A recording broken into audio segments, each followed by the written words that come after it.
ایک مجھ سے نا ایک دوست نے سوال پوچھا 4-5 دنوں کے. کچھ سوال ایسے ہوتے ہیں جو بندے کو نا چوراہے پہ لا کے کھڑا کر دیتے ہیں، زندگی میں نہ بھولنے والے سوالات ہیں. ایک شخص نے سوال پوچھا، کہنے لگا اوکاڑے دینی اور مذہبی گھرانہ ہے، اوکاڑے سے تعلق ہے، میرے ساتھ محبت کا رشتہ ہے. کہنے لگے بیٹی کی شادی کر دی ہے راول پنڈی میں، اب بچی چند دن رہنے آئی ہے، پوچھنا یہ ہے کہ نماز پوری پڑے گی کہ قصر پڑے گی؟ تو میرا تو اس نے کام کر دیا، حد ہو گئی، رو رو کے برا حال. میں نے کہا یار تو بند کر دے فون، رات کو بتاؤں گا. کیا پوچھ لیا یار تو نے؟ بیٹی مسافر نہیں ہوتی، بیٹی تو مہرانی ہوتی ہے باپ کے گھر کی، کہ دل کرتا ہے کہ بیٹی وہ صرف ہنسے، وہ روئے کبھی نہ، یہ دعا ہوتی ہے. تو نے اتنا بڑا سوال کیوں کیا؟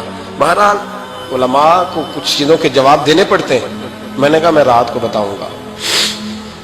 رات کو پھر فون آیا کہ آپ کو بڑی جلدی جواب دینے کے عادی ہیں تو دیر کیوں کر دی؟ تو میں نے کہا یار جواب تو میرے پاس تھا لیکن ہمت نہیں تھی ابھی. تو میں نے کہا کہ اگر تو بیٹی آئی ہے والد کے گھر میں اور ابا جی کا پروگرام ہے اسے جائیداد میں سے حصہ دینے کا، تو پھر تو بیٹی نماز پوری پڑے گی. لیکن اگر ابا جی نے علیحدہ کر کے انگوٹھا لگوانا ہے تو پھر بیٹی مسافر ہے. اگر ابا جی نے اس کو علیحدہ کر کے انگوٹھا لگوانا ہے نا کہ دے دے بھائیوں کو، خیر ہے تیری شادی پہ خرچہ کر دیا ہے، اگر ابا جی کے دل میں نے کہا یہ ابے سے فتویٰ پوچھ لو، اگر ابا جی کے دل میں چور ہے نا کہ بیٹی کو دینا کچھ نہیں، تو پھر بیٹی نے نماز قصر پڑھنی ہے. اس لیے کہ پھر وہ وہاں حصے دار. اس کی دلیل حضرت عثمان غنی رضی اللہ تعالیٰ عنہ حج کے لیے تشریف لے گئے تو لوگوں نے حضرت عثمان غنی سے کہا کہ نبی پاک بھی قصر نماز پڑھتے تھے، حضرت عمر بھی حج کے موقع پر قصر پڑھتے، حضرت ابو بکر بھی، آپ کیوں پوری پڑھتے؟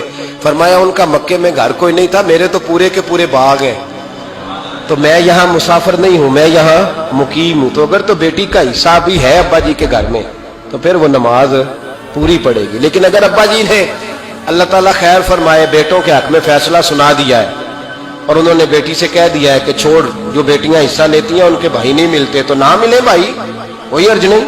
ضروری ہے ظالم بھائیوں سے رابطہ رکھنا جو کھا جائے بہنوں کا حصہ. والد ظالم ہے، ظالم ہے باپ، بیٹے کو حصہ دیتا ہے بیٹی کو نہیں دیتا.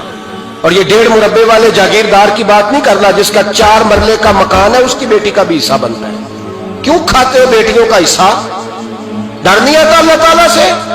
کیوں کھاتے ہیں لوگ بیٹیوں کا حصہ؟ جب اللہ رسول نے رکھا ہے تو کیوں کھا جاتے اور پھر کہتے ہیں جناب بڑا پیار ہے بیٹی سے.